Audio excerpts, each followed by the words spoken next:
दोस्तों नमस्कार, बहुत बहुत स्वागत है आप सभी का हमारे यूट्यूब चैनल आपकी योजना पर। यूपी संविदा कर्मी न्यूज़ 2022 उत्तर प्रदेश सरकार के द्वारा सभी संविदा कर्मियों को लेकर लेटेस्ट अपडेट सामने निकल कर आ रही है। अगर आप भी उत्तर प्रदेश में संविदा के पद पर कार्य कर रहे हैं तो यह वीडियो आप सभी के लिए बहुत महत्वपूर्ण रहने जा रही है। जाने किन संविदा कर्मियों को परमानेंट करने जा रही योगी सरकार, कब तक हो जाएगी नौकरी पक्की। अब दोस्तों आपके मन में सवाल चल रहा होगा किस विभाग के संविदा कर्मी हैं और किन संविदा कर्मियों को परमानेंट किया जाएगा और कब तक परमानेंट किया जाएगा। आप समझ जानकारी इसी वीडियो के माध्यम से विस्तार पूर्वक से जान पाएंगे और किस विभाग के संविदा कर्मी हैं और सरकार के द्वारा क्या शर्त रखी गई है, कब से लेकर कब तक के संविदा कर्मी परमानेंट किए जाएंगे। आप हमारी वीडियो पर एंड तक बने रहें, वीडियो को लाइक करें, शेयर करें और चैनल को सब्सक्राइब करना बिल्कुल मत भूलिएगा।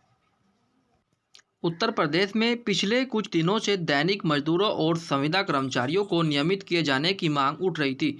इस सिचुएशन को यूपी सरकार ने साफ कर दिया है। आदेश जारी करते हुए बताया गया है कि 31 दिसंबर 2001 से पहले ग्रुप सी और ग्रुप डी के पदों पर काम करने वाले दैनिक और संविदा कर्मी परमानेंट बनने के लिए एलिजिबल हैं।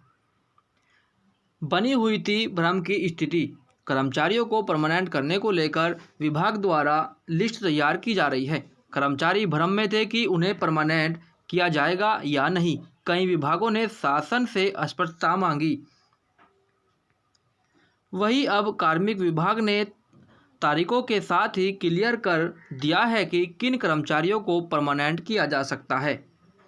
विभाग ने 9 दिसंबर को ही आदेश जारी कर सभी जिलाधिकारियों को इस बारे में सूचना दे दी थी। योगी सरकार ने 100 दिनों का प्लान तैयार किया है। योगी सरकार लगातार रोजगार को लेकर बात कर रही है। 100 दिन में 10,000 सरकारी नौकरियां और 50,000 रोजगार देने का लक्ष्य योगी सरकार की ओर से रखा गया है। योगी सरकार लगातार मंत्रियों के साथ बैठक ले रही है और सभी मंत्रियों को आदेश भी जारी कर दिए गए हैं कि जल्द से जल्द 100 दिन के अंदर अपना जो प्लान है वह प्लान हमें बताएं और जल्द से जल्द इस प्लान पर अपना काम शुरू कर दें। उत्तर प्रदेश की समस्त पेंडिंग भर्तियां और समस्त पेंडिंग कार्य जल्द से जल्द पूरे करने के आदेश योगी सरकार के द्वारा दे दिए गए हैं, क्योंकि बहुत से ऐसे पेंडिंग कार्य हैं जो विधानसभा चुनाव होने के कारण से टाल दिए गए थे। बहुत सी परीक्षाएं, बहुत सी भर्ती ऐसी हैं जो विधानसभा चुनाव के होते हुए आचार संहिता प्रदेश में लागू कर दी गई थी। इसी को देखते हुए कुछ कार्य पेंडिंग कर दिए गए थे। अब बहुत जल्द सभी पेंडिंग कार्य होने जा रहे हैं। आपकी जानकारी के लिए बता दूं, उत्तर प्रदेश सरकार ने महिला स्वास्थ्य कार्यकर्ता के 9212 पदों पर परमानेंट वैकेंसी निकल कर आई थी, जिसकी परीक्षा स्थगित कर दी गई थी। लेकिन फिर से 100 दिन के अंदर ही इस भर्ती का परिणाम भी जारी कर दिया जाएगा। इसकी परीक्षा तिथि, इस भर्ती की परीक्षा तिथि भी जारी कर दी गई है। 8/5/2022 को यह भर्ती परीक्षा होगी, क्योंकि योगी सरकार का उद्देश्य है 100 दिन के अंदर 10,000 सरकारी नौकरियां और 50,000 रोजगार देना। दोस्तों जो सरकार के द्वारा आदेश जारी किया गया था वो आदेश भी मैं आपको दिखाने जा रहा हूं। दोस्तों यह आदेश है, आप देख लीजिए। प्रेषक डॉक्टर देवेश चतुर्वेदी, अपर मुख्य सचिव उत्तर प्रदेश शासन सेवा में समस्त अपर मुख्य सचिव, प्रमुख सचिव उत्तर प्रदेश शासन, समस्त विभाग अध्यक्ष उत्तर प्रदेश, समस्त मंडलायुक्त जिलाधिकारी उत्तर प्रदेश। यह लेटर दोस्तों आप देख लीजिए यहाँ पर, यह लेटर आपका 9 दिसंबर 2021 को जारी कर दिया गया था, क्योंकि प्रदेश में विधानसभा चुनाव भी होने थे। इसी को देखते हुए यह कार्य रोक दिया गया था। अब आप देख लीजिए विषय क्या है यहाँ पर।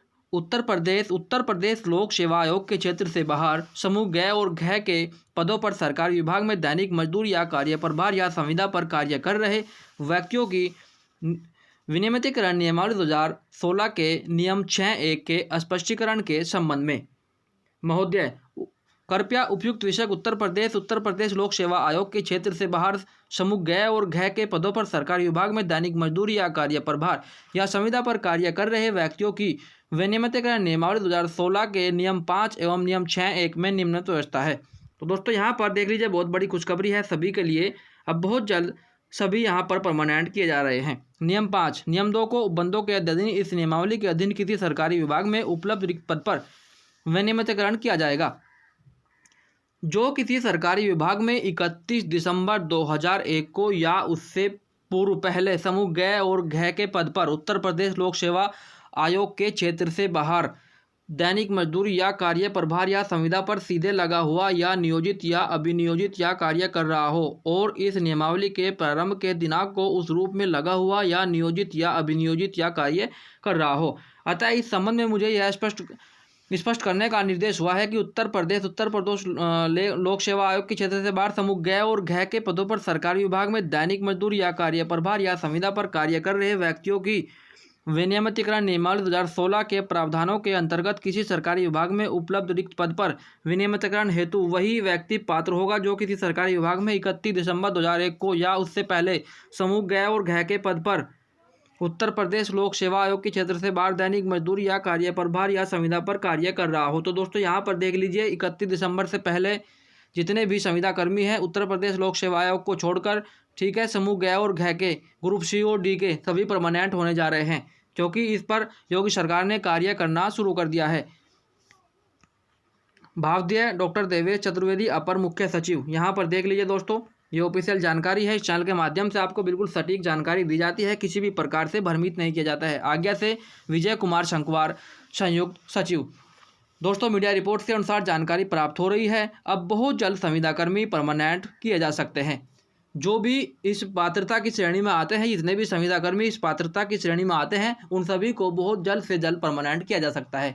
मीडिया रिपोर्ट्स के अनुसार बहुत जल्द अब इन पर कार्य शुरू कर दिया गया है। इस योजना को लेकर बहुत जल्द अब आपको बहुत बड़ी खुशखबरी मिलने जा रही है। तो दोस्तों, यह थी लेटेस्ट अपडेट सभी संविदा कर्मियों को लेकर। यह जानकारी आप सबको कैसी लगी हमें कमेंट बॉक्स में जाकर जरूर बताएं। अगर आपके मन में कोई सवाल है तो आप तब भी हमें कमेंट बॉक्स में जाकर सवाल जवाब कर सकते हैं। अगर आप भी अपने राज्य से संबंधित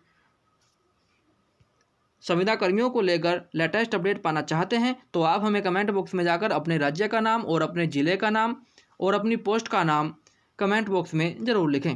तो मिलता हूँ नेक्स्ट अपडेट में, तब तक के लिए जय हिंद, जय भारत, वंदे मातरम।